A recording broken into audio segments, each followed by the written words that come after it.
రాజన్న సిరిసిల్ల జిల్లా కేంద్రంలో ఈరోజు సిరిసిల్ల చేనేత వస్త్ర వ్యాపార సంఘ భవనంలో సిరిసిల్ల చేనేత వస్త్ర వ్యాపార సంఘం అధ్యక్షులు తాటిపాముల దామోదర్ అధ్యక్షతన మీడియా సమావేశం ఏర్పాటు చేశారు.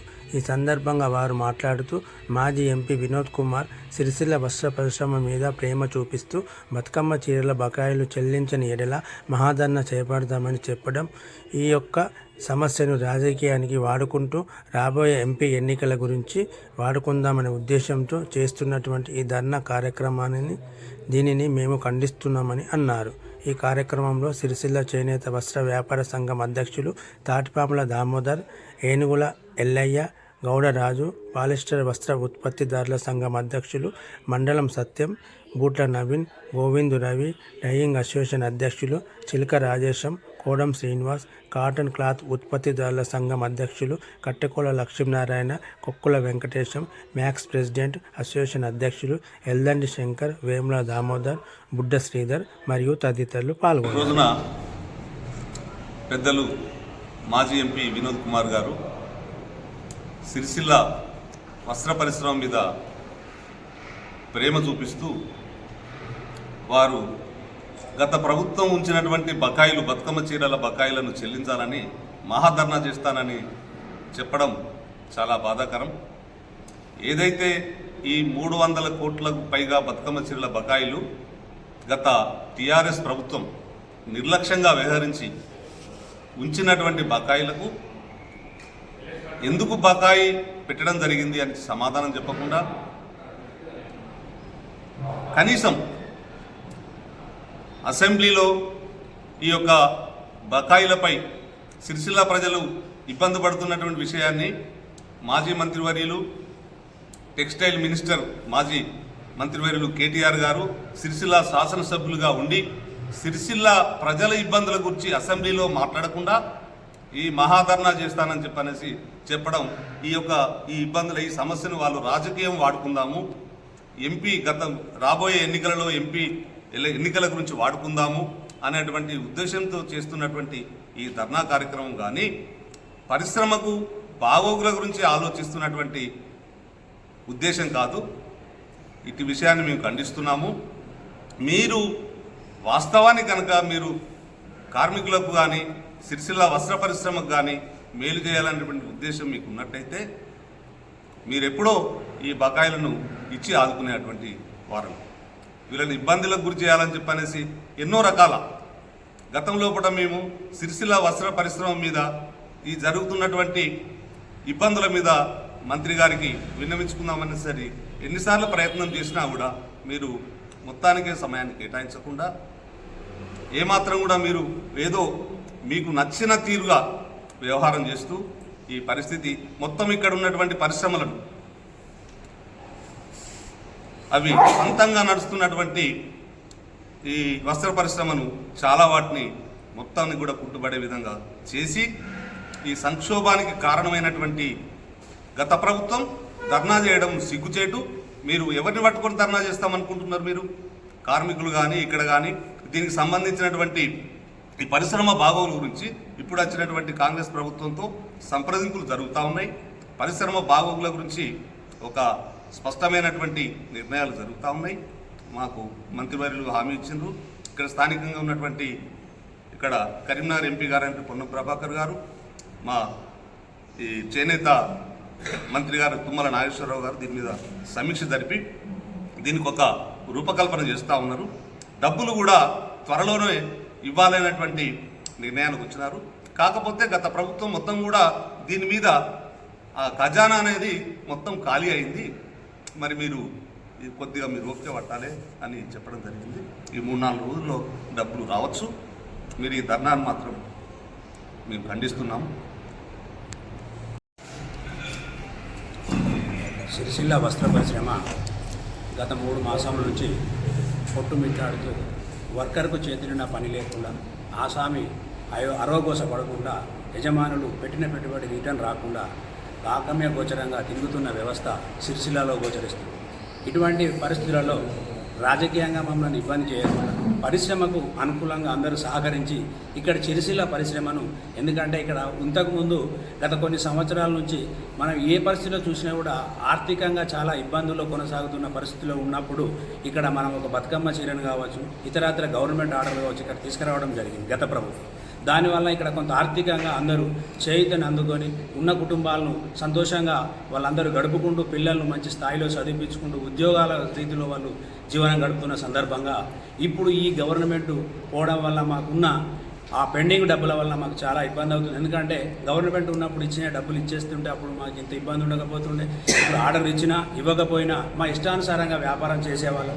ఇప్పుడు డబ్బులు ఇరుక్కపోయి ఉన్నాం కాబట్టి మేము ఎటు కాకుండా కొరిగానికి కొరి అయిపోయి మనం ఇక్కడ పరిస్థితి ఎట్లా అయిపోయిందంటే బండ కింద మేము చేతిరికినాగా మా వ్యవస్థ మొత్తం పూర్తి స్థాయిలో స్తంభించిపోయి మాకు ఎటువంటి ఇబ్బందులు అంటే మాది ఒక మాట మీద నడిచే వ్యాపారం కాబట్టి ఇప్పుడు మాకు ఇచ్చిన యారన్ ఏజెంట్లు కావచ్చు, ఇతరత్ర లోకల్లో మేము ఫైనాన్స్ తెచ్చుకున్న వాళ్ళు కావచ్చు ఆగట్లేదు. ఎందుకంటే ఒక 1 ఇయర్కి ఎక్కువ ఈ డబ్బులు పెండింగ్లో ఉండడం వల్ల వ్యవస్థ మొత్తం కుంటుపడిపోయింది. కాబట్టి దయచేసి ఇప్పటికి వచ్చిన గవర్నమెంట్ కూడా మేము గత 3 మాసాల నుంచి ప్రతి మినిస్టర్లను మన తుమ్మల నాగేశ్వరరావు కావచ్చు, పొన్నం ప్రభాకర్ కావచ్చు, ఆది శ్రీనివాసం కావచ్చు, ఇతరత్ర అది మినిస్టర్ను కలుస్తూ మా వేదనను చెప్పడం కూడా జరిగింది. వాళ్ళు సానుకూలంగా స్పందించి మేము డబ్బులు ఇస్తామని 3 మాసంలో చెప్తున్నారు. ఇక వచ్చి అంటే ఇక్కడ వ్యవస్థ మొత్తం పూర్తిగా స్తంభించింది. ఇందులో రాజకీయం చోటు చేసుకొని ఇప్పుడు వారికా వీరికా అనేది కాకుండా సిరిసిల్ల కార్మికులకు ఎలా లాభం జరుగుతున్న ఒక దృష్టికోణంలో ఆలోచించి ఏ రాజకీయ పార్టీ అయినా కూడా ఇక్కడ వ్యవస్థను కాపాడాలని మేము వస్త్ర వ్యాపారం తరఫున మేము కోరుచున్నాము. దయచేసి వస్త్ర పరిశ్రమకు ఎవరు అనుకూలంగా స్పందించి సమస్యలను ఎవరు తీరుస్తారో వారు ఎంపడ మేము పరిశ్రమ అనుకూలంగా వాళ్ళు ఎంపడ ఉంటామని మేము ఈ మీడియా ద్వారా తెలియజేస్తున్నాం. దయచేసి కార్మికులను ఆసాములను ఉన్న ఈ పరిశ్రమను కాపాడుకుంటూనే వారికి మేము వెన్నుదండగా ఉంటామని మా పరిశ్రమ వర్గాల ద్వారా మేము తెలియజేసుకుంటున్నాం. అందులో మీరు పాల్గొంటున్నారా? వస్త్ర పరిశ్రమ తరఫున మేము పాల్గొనము. వారు చేస్తున్నటువంటి కార్యక్రమం ఏదైతుందో రాజకీయ ధర్నా, ఈ పరిశ్రమకు సంబంధించిన ధర్నా కాదు. కాకపోతే పరిశ్రమను వాడుకోవాలి అనేటువంటి ఉద్దేశం కొద్ది చేస్తున్నటువంటి ధర్నా అది. అట్లాంటి కార్యక్రమాలు వారు విరమించుకోవాలి. ఈ పరిశ్రమకు మేలు కాదు, వారు కీడు చేసే విధంగా. వాస్తవానికి పెండింగ్ బకాయిలు కానీ దీనికి సంబంధించిన సమస్య సృష్టించబడ్డది గత ప్రభుత్వం నుంచి. గత ప్రభుత్వంలో కూడా వారు బాధ్యులు. దానికి అసలు బకాయిలు ఎందుకున్నాయి, ఎందుకు చెల్లించలేదు, దానికి సమాధానం చెప్పాలి కదా, వాళ్ళు చెప్పుకుంటూ చేయాలి కదా. వారే చెప్తున్నారు గత ప్రభుత్వం బకాయిలని. గత ప్రభుత్వంలో ఎవరున్నారు? వారే కదా. ఆ సమస్యను పరిష్కరించుకోవడానికి ఈ ప్రభుత్వం ద్వారా ఈ ప్రభుత్వానికి మేము మా వస్త్ర పరిశ్రమ ప్రముఖులము దీనికి సంబంధించిన ప్రతినిధులము సంప్రదింపులు జరుపుతా ఉన్నాం. ఈ 2-3 రోజుల్లో కొంత నిధులు విడుదల చేసే కార్యక్రమం జరుగుతూ ఉన్నది. ఆ జరుగుతున్న సందర్భంలో వీరు ఇట్లాంటి ధర్నా కార్యక్రమాలు చేసి సమస్యను తప్పుదోవ పట్టించే విధంగా చేస్తున్నటువంటి కార్యక్రమాలను మేము ఖండిస్తాము. యాక్చువల్లీ అంతకుముందు ఏముందంటే ఏదైనా పవర్ యూనిట్ ఎవరు ఉపయోగించుకున్నా 50% సబ్సిడీ ఉండేది. కానీ ఈ మధ్య కొందరి వ్యతిరేకం వల్ల అంటే ఈర్షా ద్వేషాల వల్ల ఏదో రకంగా కొందరు ఎవరో కేసు వేసి ఈ ఎస్ఎస్ఐ యూనిట్లు బాగా లబ్ధి పొందుతున్నారు, వారు బాగా లాభాలు స్వీకరిస్తున్నారని ఒక దురుద్దేశంతో కేసు వేయడం జరిగింది.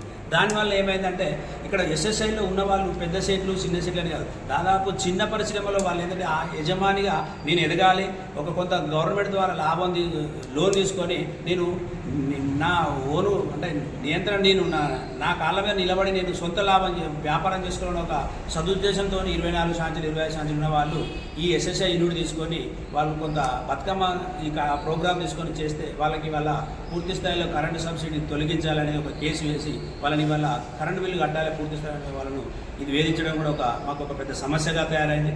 కాబట్టి ఇక్కడ మేము అప్పుడున్న సమస్యలను అన్నీ మీకు అందరికీ తెలుసు, రాజకీయ నాయకులకు తెలుసు, ఇక్కడ ఉన్న అధికారులకు తెలుసు, ఈ సమస్య ఎందుకు వస్తుంది, వీళ్ళకి ఏ విధంగా లాభాలు వస్తున్నాయి అన్నీ తెలుసు. ఏ విషయంలో కూడా బతుకమ్మ ఆర్డర్ ఇచ్చినప్పుడు కూడా వర్కర్కి ఎంత ఇవ్వాలి, ఆసామికి ఎంత ఇవ్వాలి, వైపన్కి ఎంత ఇవ్వాలి, వార్పర్కి ఎంత ఇవ్వాలి, ప్రతిదీ కూడా గవర్నమెంట్ ఇక్కడ వర్కర్కు ఉపాధి కల్పించాలని ఒక సదుద్దేశంతో చేసిన ప్రోగ్రాం కాబట్టి అక్కడ యజమాని కూడా ఎంత లాభం ఇవ్వాలని వాళ్ళే నిర్ణయించారు. ఎక్కడో ఇక్కడ మోసాలు జరిగినాయి, ఇక్కడ కుంభకోణాలు జరిగినాయి, ఎటువంటి లేదు, అది అపోహ. దీని మీద ఉన్న ఈర్ష ద్వేషం ఉన్న వాళ్ళే మాట్లాడతారు తప్ప ఈ వ్యాపారం చేసే వాళ్ళు ఎవరు కూడా అటువంటి విషయాలు మాట్లాడరు. ఎందుకంటే ఏ సమస్య కూడా అందులో వాళ్ళు లీనమై పనిచేస్తున్న వారికి సమస్య తెలుస్తుంది కానీ ఎదుటి వారికి తెలియదు. దయచేసి దీన్ని వేరే కోణం నుంచి ఆలోచించదు. ఒక కార్మికుడు, ఒక ఆసామి దీనిలో పరిశ్రమ మీద ఒక వ్యవసాయం తర్వాత రెండో అధిక మొత్తంలో ఆధారపడి జీవిస్తున్న పరిశ్రమ కాబట్టి దయచేసి దీన్ని ఎవరు కూడా నెగిటివ్గా తీసుకోవద్దు. దీనికి అధిక మొత్తంలో ఆధారపడి జీవిస్తున్నారు కాబట్టి దీన్ని అందరూ మీరు ఒక పాజిటివ్గా తీసుకొని దీన్ని మా వర్గం మీద ఒక 11 రంగాల వారు దీని మీద ఆధారపడి జీవిస్తున్నారు. ఒక బతుకమ్మ వాళ్ళు ఒక యజమానులే బతకడం లేదు. దాని కింద ఆసామి, వర్కరు, వైపను, వార్పరు, ఫోల్డరు, గుమస్తా, ఆటో, కండెల వాళ్ళు, ఈ మన జోటా రిపేర్ వాళ్ళు, ఈ రకంగా చూసుకుంటే 11 రంగాల వాళ్ళు దీని మీద ఆధారపడి చేస్తున్నారు. అందుకే మాకు వచ్చే యారల్ సబ్సిడీ కూడా వర్కర్ ఎదగాలి, వర్కర్ ఇక్కడ బాగుండాలి, సిరిసిల్లాలో బాగా దీనస్థితిలో ఉన్నాడని అప్పుడు గవర్నమెంట్ ఆలోచించి వాళ్ళకి మాకు వచ్చే 10% యారల్ సబ్సిడీ వర్కర్లకే దాన్ని కేటాయించి వరకు వాళ్ళ అభివృద్ధి చేయాలి, వాళ్ళ ఫ్యామిలీలు మంచిగా ఉండాలని ఒక సదుద్దేశంతో ఈ కార్యక్రమం చేపట్టేది. కానీ తెలిసి తెలియక మన బతుకమ్మ కుంభకోణం దీనిలో సంపాదించడం అనేది ఇది అవాస్తవము. దయచేసి ఎక్కడ కూడా ఇవి మాట్లాడద్దు. ఎందుకంటే ఎవరి వృత్తికి వాళ్ళం మేము కష్టపడి పనిచేస్తూ మేము యారని కొనుకొచ్చి వర్కర్లకు, ఆసాములకు, ఇతరత్ర 9 రంగాల వారికి డబ్బులు ఇచ్చి మేము వాళ్ళ పెట్టుబడి పెట్టి మేము డబ్బులు అడుగుతున్నాం. వేరే వాళ్ళు మేము అడుగుతుంటే కూడా కొంత చులకన అనిపించచ్చు. ఒక పెట్టుబడి మీద ఇంత పెట్టుబడి పెట్టి మేము ఇంత బాధపడుతున్నాం 3 నెలల నుంచి అంటే ఆలోచించాలి.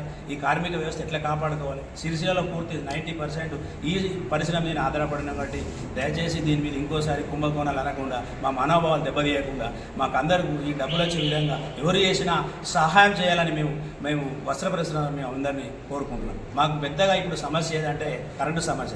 దయచేసి ఈ సమస్యను ఎంత వీలైతే అంత తొందరగా ఈ పరిశ్రమ నడవాలంటే ముందు నడవాలంటే కూడా ఈ సమస్యను పూర్వంలాగానే 50% సబ్సిడీ ఇచ్చి 4th కేటగిరీలో ఉంటున్నాయి. ఈ సమస్య సర్దుమవుతుంది కాబట్టి దయచేసి దీన్ని మీరు కూడా ఆలోచించి మేము ప్రభుత్వం దృష్టికి తీసుకెళ్ళాం. వాళ్ళు కూడా సానుకూలంగా స్పందించి చేస్తామని చెప్పారు. ఇక్కడ మనకు నిన్న పొన్న ప్రభాకర్ గారు కూడా కలిసి మేము అడిగితే సార్ డబ్బులు ప్లస్ పవర్ అంటే ఇక్కడ తమ్మి ఇక్కడ మీకు ఎటువంటి ఇబ్బంది కలగదు, కొంత లేట్ అవుతుంది వాస్తవమే కావచ్చు. ఎందుకంటే కొత్త గవర్నమెంట్ వచ్చింది కాబట్టి మీకు సానుకూలంగా పవర్ కావచ్చు, డబ్బులు కావచ్చు, ఆర్డర్లు కావచ్చు, ఒక వర్కర్ ఖాళీ ఉండకుండా మేము ఇచ్చే బాధ్యత మాది అని చెప్పడం జరిగింది. వారికి ధన్యవాదాలు తెలియజేస్తున్నాం. కాబట్టి మాకు ముందు కూడా వర్కరు, ఆసామి, యజమాని ఎవరైనా పరిశ్రమను నమ్ముకొని ఉన్నాం కాబట్టి అదే విధంగా నమ్ముకుంటే మాకు ఎవరు సహాయ సహకారాలు అందిస్తే వాళ్ళు ఎంబడి మేము ఉంటామని మేము తెలియజేసుకున్నాం. వాస్తవంగా 3,400 కోట్లు అనేది సిరిసిల్ల ప్రాంతానికి చెందలేదు. మొత్తం దాదాపు వాళ్ళ 50% ఎక్కువ గుజరాత్ రాష్ట్రం నుండి కానీ ఇతరత్ర రాష్ట్రాల నుంచి మేము యారన్ కొనుగోలు చేసి యారన్ ద్వారా వాళ్ళ 50% ఎక్కువ యారన్కి వెళ్ళిపోతుంది. ఇంకొక వర్కర్కి అనేది ఏదైతే గవర్నమెంట్ నిర్ణయించిన రేటు ఉందో అధిక మొత్తం రాష్ట్రవ్యాప్తంగా దేశవ్యాప్తంగా ఎక్కడ లేనటువంటి కూలీ సిరిసిల్లలో చెల్లిస్తూ